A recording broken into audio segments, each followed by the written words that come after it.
கடிதத்தின் வேடத்தில் இதயமா மை வாசம் போல் வீசும் விரலின் வாசம் பிரித்தாலே பூ பூக்கும் இமயமா சொல்யாவும் விண்மீனின் குரலில் பேசும் விழிகளை திறக்கும் முன்னாலே உலகினை பார்க்கும் முன்னாலே சிரித்திடும் சேய் போலானேனே நானோ பெண்ணை உன்னாலே உறையும் தீயில் மழையாய் வீழ்ந்து உயிரை தூண்ட வந்தாயா வெடிக்கும் போர்க்களத்தில் வெண்புறா வென்றானாயா பெண்ணை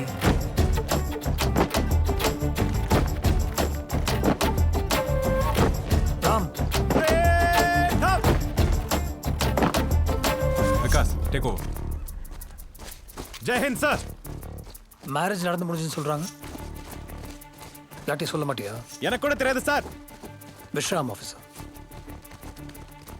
பொண்ணு பேரு சீதா மகாலட்சுமி சார்.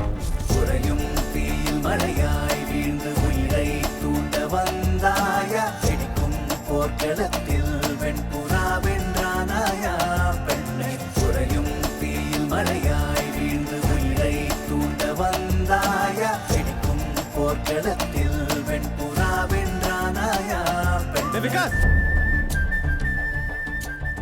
அன்புள்ள ராம், உங்களைப் போலவே உங்கள் காஷ்மீர் உறைந்து விட்டது. என்னைப் போலவே என் தோட்டம் வாடிவிட்டது. எந்த செடியும் பூக்கவில்லை. அதனால் பட்டாம்பூச்சிகளுக்கு வேலை இல்லை.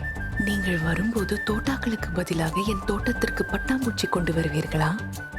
வண்ணங்களுக்கு ஏங்கும் சீதா மகாலட்சுமி. பூந்தோட்டம் ஒன்று கடிதம் தீட்டுமா நீரோட எல்லாம் எழுதுமா பேனாவின் மையாய் கடலே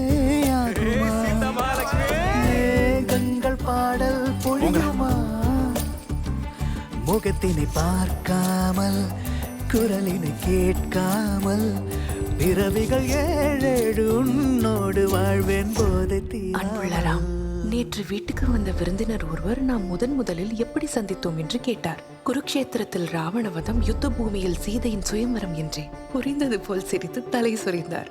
அதன் உண்மையான பொருள் நம்மை தவிர யாருக்கும் தெரியாதுதானே? குருக்ஷேத்திரத்தில் ராவண வதம், யுத்த பூமியில் சீதையின் சுயம்வரமா? ஒரு கனா கண்டேன். உங்களுக்கு 60-70 வயது இருக்கும். அப்போது கூட என்னை சுற்றி சுற்றி சீதா சீதா என்றழைத்து ஏதோ கேட்க பார்த்தீர்கள். கனவு கலைந்த போது தலையணைதான் இருந்தது. அதற்கு ஒரு செல்ல குத்து வைத்தேன். பிரிந்தும் பிரியாமல் சீதா மகாலட்சுமி. உறையும் தீயில் மழையாய் வீழ்ந்து